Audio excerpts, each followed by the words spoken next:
ஜெகத் மகாகுரு ஞானவுள்ளல் பரஞ்சோதி மகான் அருளிய குண்டலினி தியானத்தை உணர்வாளர்கள் எல்லாம் பண்ணிட்டு இருக்கீங்க இல்லையா?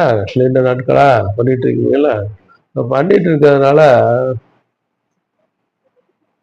ஆண்டவனுடைய திருவடியில மாறுது அப்படின்னாக்கா, எப்பப்பெல்லாம் மனசு இல்லையோ,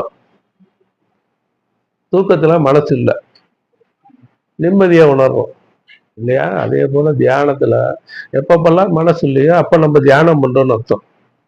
மற்ற நேரத்துல தியானம் பண்றது அர்த்தம் இல்லை. மற்ற நேரத்துல தியானம் பண்றது அர்த்தம் இல்லை. எப்பப்பெல்லாம் மனசு இல்லையோ அப்பப்பெல்லாம் நம்ம தியானம் பண்றதா அர்த்தம்.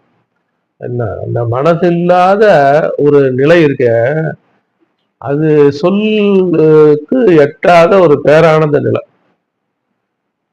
இல்லையா? அது இதுலதான் கிடைக்கும், வேற எதுலையுமே கிடைக்கிறதுக்கு வாய்ப்பு இல்லை. வேற எந்த தியானத்திலையுமே இந்த சொல்பதத்துக்கு எட்டாத அந்த பேரானந்த நிலையை அடையிறது மற்ற தியானத்தினால முடியாது.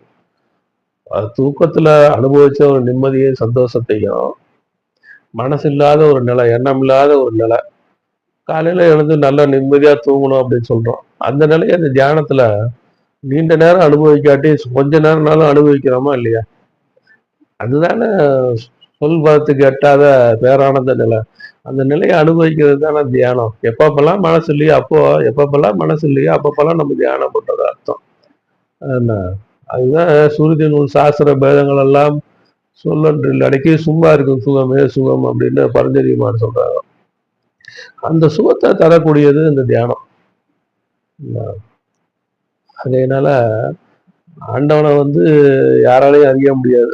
வாழை போல எல்லை இல்லாத நீண்ட அறிவை படைத்த ஆண்டவனை கட்டதினால் ஆய பயன்கள் வாழைவன் நற்றால் தொழார் என்கிறார் வள்ளுவர். அப்போ அந்த ஆண்டவன் எப்படி வாழை போல எல்லை இல்லாத நீண்ட தன்மை உள்ள இன்ஃபினிட்டிவா இருக்கான். அந்த இன்ஃபினிட்டிவா இல்லவனை போய் நம்ம அறிய முடியுமா? அடையத்தான் முடியும். அடைஞ்சி சுகானந்தத்துல இருக்க முடியும். அதனால ஆண்டவனை அடைய முற்படணும், அப்படியே அறிய முற்பட்டான் அப்படின்னாக்கா அது எதுல போய் முடியும்? தோல்வியில தான் முடியும். அதுதான் யாக்கிய வல்லியருங்கிற திருமகனாரும் அதுதான் சொல்றாங்க.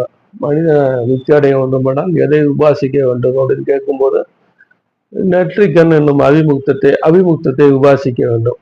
என்ன அபிமுக்தம் என்னும் இடத்துல என்ன மனசு, அபிமுக்தம் என்னும் இடத்துல மனது அலைபயாது எச்சரிக்கையோட நிறுத்தி பழகிறது தான் உபாசனை.